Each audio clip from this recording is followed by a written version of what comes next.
And welcome, welcome, welcome. This is Peter Winick. I'm the founder and CEO of Thought Leadership Leverage, and you're joining us on our podcast today, Leveraging Thought Leadership. Today, I've got Dan Hawkins with me. Dan is the founder and CEO of Summit Leadership.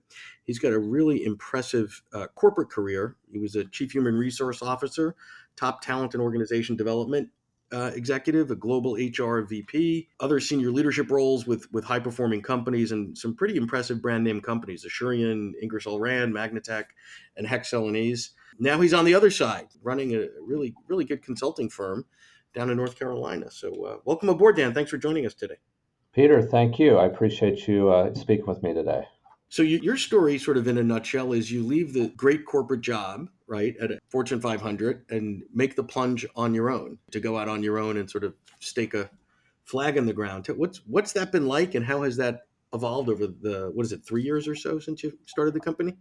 Yeah, it's been a little over 3 years, Peter, and it's been exciting. I'm out of the scary phase. Yeah, my this is something that ironically this is something my father did over probably over 40 years ago. He left big corporate America and started his own consulting business, and almost almost at the exact same age, I decided to do the same after 2.5 decades of experience working as a working my way up in the corporate ladder up to a chief talent officer, chief human resource officer, as you said, and I got to a point where I got the itch and felt like I was in a position to do it, and emotionally, financially, personally, it was something I've always had a dream of doing.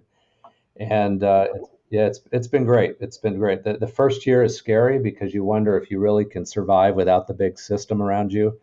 And then when clients start to gravitate to you and actually start to listen to what you have to say, as your confidence grows, honestly, I think then your business grows in due time. So it's been a lot of fun. When I look back at when I started three and a half years ago, my knowledge of this side of the industry is 100 times greater than I ever thought it could be. Got it. And yeah, right, because you've been on the other side, right? You've been on the buy side. Now you're on the sell side, basically, right? You're selling it to sort of, Yeah, yeah. it's funny.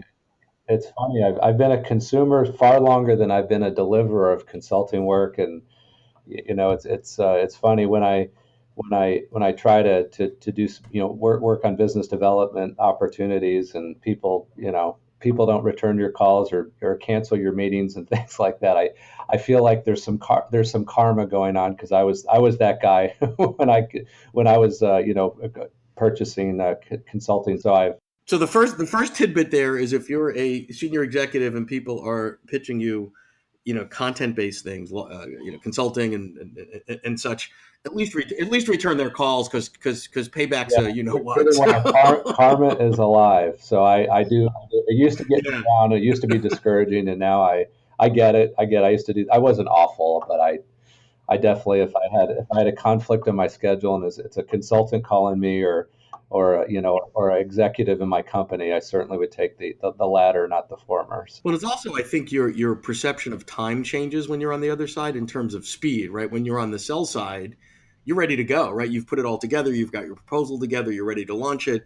And working with large Fortune 500s, their cadence or their definition of quick might be sometime this quarter, where yours might be sometime this week, right? Absolutely. I mean, when you're a consultant, you ask a series of questions. You think you know what they need, and you're ready. You've got some solutions, and quite frankly, that's one of the things that I love about what I do is when I hear problems with clients that we work with, I get really excited, and I'm ready to jump in immediately and start solving problems today. And frankly, I have to remember that with clients, I'm sure we'll talk about my market in a few minutes, but Yep. the, the larger clients certainly they take their time, they weigh their options. There's more stakeholders involved to get on board. So yeah, I think I've certainly learning to develop some patience on this side of the fence here. Yes, whether you like it or not. So let's talk a little bit about sort of your evolution as an organization. So you start the firm, and you've got obviously a wonderful reputation. You know what you're doing. You've got some great contacts. So at first it's sort of, hey, there's lots of things I can do, and that's what you did. Talk to me about sort of how you sort of found your niche, if you will, or your space relative to what you want to be doing? Well, my last job I had, Peter, before I started the firm is I was the head of HR for Assurian, and Assurian is owned by six or seven different private equity investors. And I honestly had no experience in private equity until that point. I was a big Fortune 500 public company guy. And but as I got to get to understand the private equity market and industry, I quickly learned that there are a lot of mid-market, mid-sized companies owned by private equity that had tons of human capital needs, issues, challenges that they're facing as they're all trying to scale. Albeit the time period is different. They're usually in a 4 to 5 year investment period where they want to flip the investment. And so I literally put together a business case that I could, launch a leadership and human capital consultancy focused on the mid market. And when I say mid market, I'm thinking roughly 500 million to about 3 or 4 billion in revenue, and then and primarily using private equity as a channel. And so I felt like that was the place to go because it was an underserved market. The big guys like McKinsey and Deloitte and Korn Ferry, all of that are I think they're really pretty well saturated in the Fortune 500. And that's not logically speaking, you're not going to have the resources to fairly compete. Right. I mean, usually, right. When I was in those companies, I was looking partially for expertise, but partially I was looking for capacity with those big consulting firms. So, any rate, so in my business case and my thought process, I'm like, all right, mid market's the way to go. I launched Summit Leadership Partners, and you start with your Rolodex and start telling friends, families, and colleagues that you're in business. My Rolodex was far deeper in Fortune 500. So I called my first year my slutty year of consulting, where I did anything for anybody in the Fortune 500 world. And it was great because I learned what I want to do. I learned what I didn't want to do. It really helped me sharpen the spear of where I thought, myself and Summit would add the most value. And So that was basically the will consult for food phase. That was sort of the plan, exactly, exactly. right? So, I did anything that had, under the sun in HR, including, helping turn around HR departments and stuff like Sure. that. And then and through that, I got more confident in what I was doing, but I also recognized that I don't want to be an HR consultant. I really want to work as a consultant for the board, for the CEO, for the C-suite around executive development, around organizational design and growth. So let me stop you there for a second because there's a lot of different channels here, a lot of different sort of branches. So one is private equity. So that was one piece that you said that's interesting. The size of the firm, 500 to 3 billion, that's interesting. And then the last state you made is pretty big. I didn't want to work with HR. So it's more at the C-suite strategic. So each of these to me gets you narrower and narrower and laser focused to be sort of in your lane and be able to speak in a different language to a very specific group that, as you mentioned earlier, has a very different time horizon. They're not playing the quarterly game. They made an investment and they want to exit that investment at some multiple in whatever 3, 5, 6 years or whatever it is. So, was this intentional, or some of this was listening to the market and reacting? How did you? That's a very niche, right? I mean, not super narrow niche, but it's targeted. Yeah, I think it was intentional, but I had a lot to learn.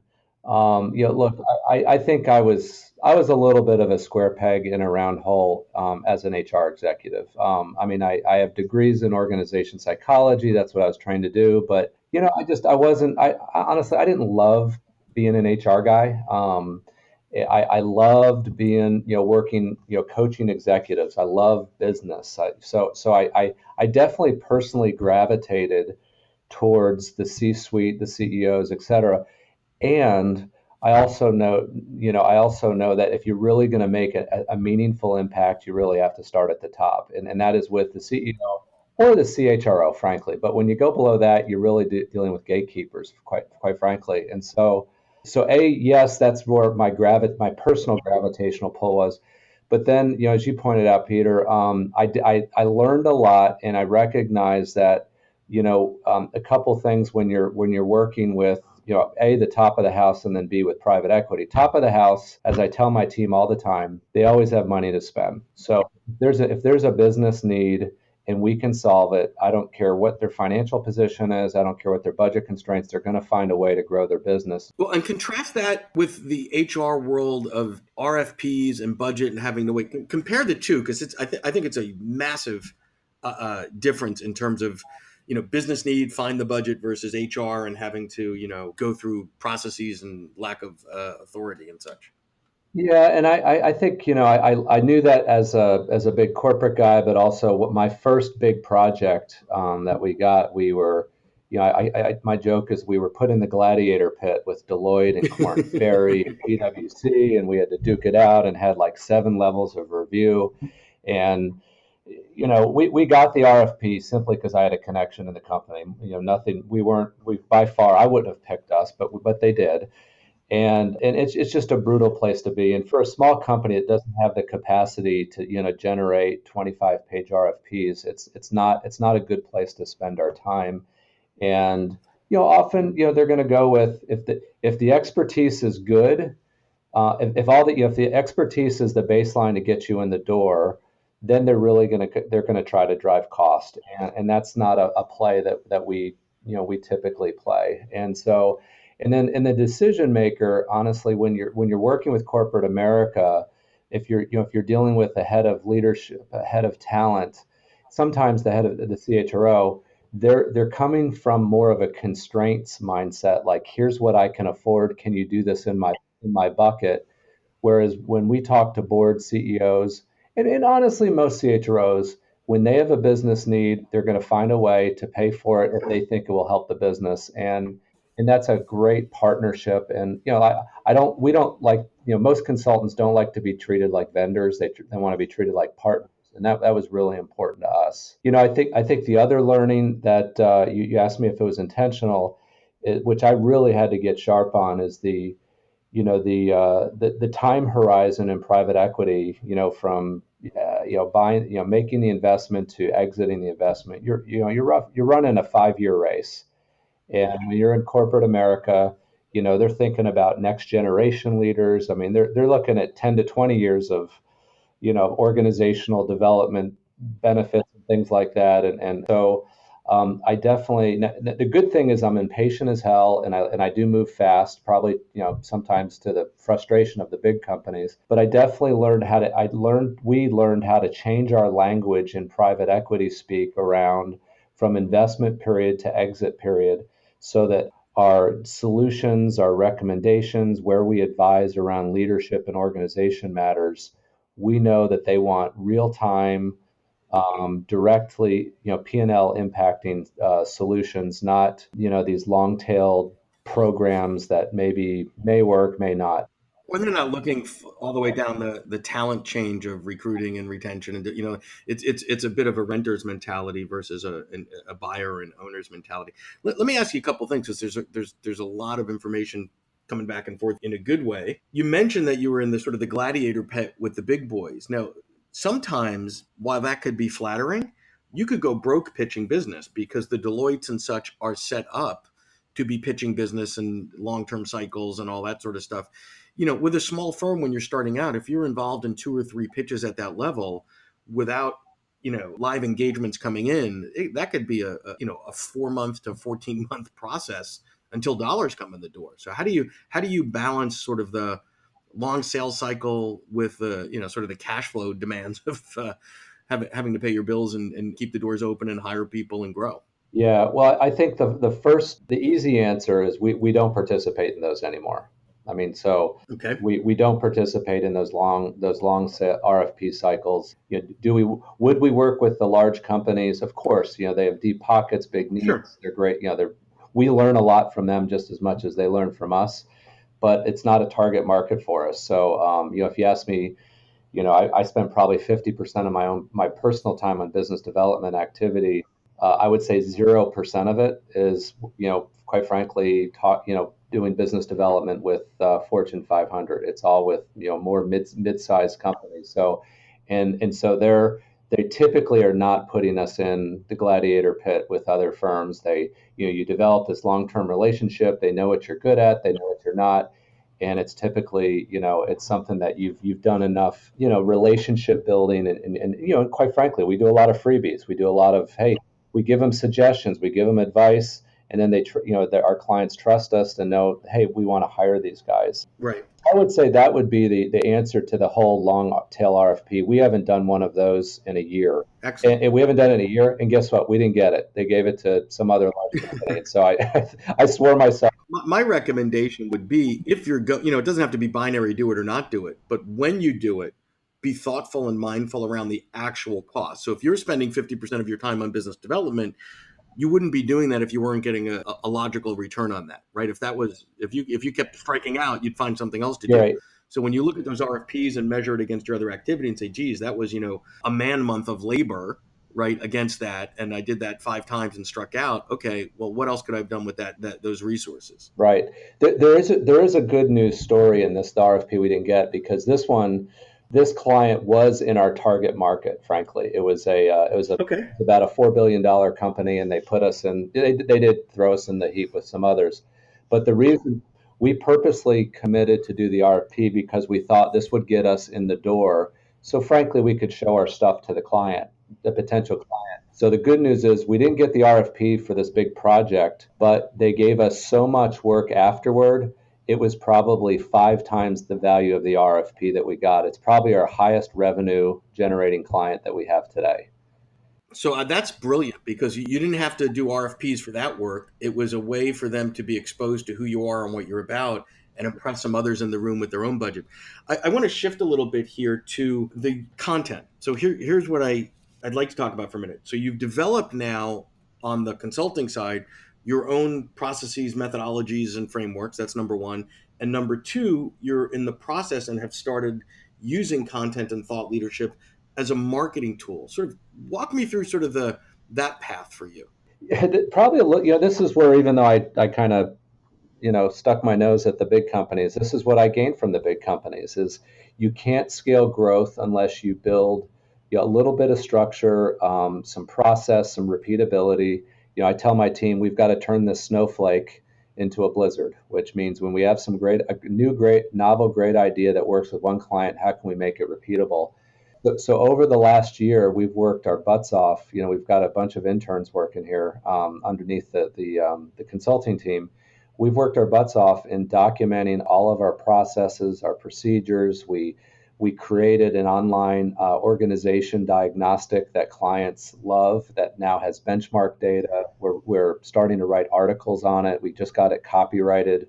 So we recognize that, and I'll tell you the financial benefit in a minute. So we now have tools and processes that are in place, and data and benchmarks that we can repeat at any given time. We can hire other consultants, and they can use the Summit playbook, so to speak. When we work with a $3 or $4 billion client, and and we're working in different parts of the world, they're all getting a similar high touch Summit experience. So I think from a consistency standpoint. Now, from a financial perspective, two great benefits. One is we're more efficient, so improved margins on the service that we deliver. So we're just getting more efficient. It takes us less time and less labor to do certain things than ever before. The other thing, which is more for the long term, is, 10, 15 years from now, if we decide to sell Summit Leadership Partners, or we get bought by a strategic buyer, being a pure play consulting house where we're just a bunch of consultants that work on projects has a much lower multiple to sell, as opposed to if we actually have our own IP, our own data, our own tools and processes that are, quite frankly, unique and different from everyone else. So And although the documenting to the level that you do may feel overkill early on, it's got huge long-term benefits, as you say, in terms of efficacy, efficiency, being able to scale, being able to grow. And to your point, that, I learned a long time ago, any dum dum can get into business. It takes a smart person to get out. But the fact that you're thinking about an exit and increasing your valuation because you're documenting processes and have proprietary IP, it's always good to be thinking in those ways. And it's got short-term operational benefits and long-term benefits relative to valuation. Absolutely, and it's a grind. We're not natural processy kind of people, but it's something we do invest a good bit of time and money to make it happen. So there'll be benefit in the long. Brushing your teeth and flossing, right? You got to do it. Absolutely, absolutely. So touch a little bit on the use of content on the other side. So that's sort of the direct monetization of using your frameworks and processes and methodologies and client engagements. How are you using content to get those that aren't evolved enough yet to be a client to become one? Yeah, a few things I would say is first of all, thanks to thanks to your help, Peter, we got our act together on what is our content and where do we feel like we have an opportunity to be a thought leader. And then we've advanced that and have built an editorial calendar, and we're now we've amped up our digital marketing efforts, and our LinkedIn, our Facebooks, and all of that are kind of living and breathing. We're publishing something twice a week, material out there. Some of it, I think our goal is to have two or three things uniquely ours each month that we're like blogs and articles just to demonstrate that some thought leadership. The others we're actually kind of just tacking on to other important material, kind of put our 2 cents on it. But it's consistent and ongoing, and now it is evolving into a capability of the firm, and it's a pretty cost effective way. Correct. So we're yes. So we're starting to be. Some people have heard of us even though they haven't really heard of us. And it's because they don't know, but they might, are it might have popped up on LinkedIn. Or we're also starting to publish some of our work online with like Middle Market Growth Magazine and HR Strategy Journal Magazine, and some other places just to kind of get it out there in front of different audiences. The other thing that we're doing is because we've been at this for a few years, and we've collected some data, is we're actually introducing new tools to our clients that are not out there in the Great. marketplace, such as this organism diagnostic that I mentioned. We do this kind of exhaustive project where we for 6 to 8 weeks we come in and we assess a company's structure, culture, talent, leadership, et cetera, against its strategy and give recommendations, et cetera. We built an online assessment that can get at that very, very quickly by just administering a survey, if you will, to all employees to give a client an initial diagnostic on where there may be strengths and gaps in their organization before we even come into it. And so that's considered kind of new and novel, and we've got data and some benchmarks that we can compare to some, other. And it's proprietary, so you're not administering a tool that anybody else could do. So it gives a differentiator, and it shows that even though they might not know who you are, and maybe you're relatively new, that you have a perspective and a proprietary methodology that could extract insight for them. That's great stuff, Dan. As we're wrapping up here, knowing what you know now, what would you say to Dan minus 4 years? There's another Dan out there right now, or someone that is about to embark on the journey that you've had. What would you tell them? I would say allow yourself to be agile in the markets you target and how you serve those markets, because you're going to learn more in the first 2 years than you can ever imagine.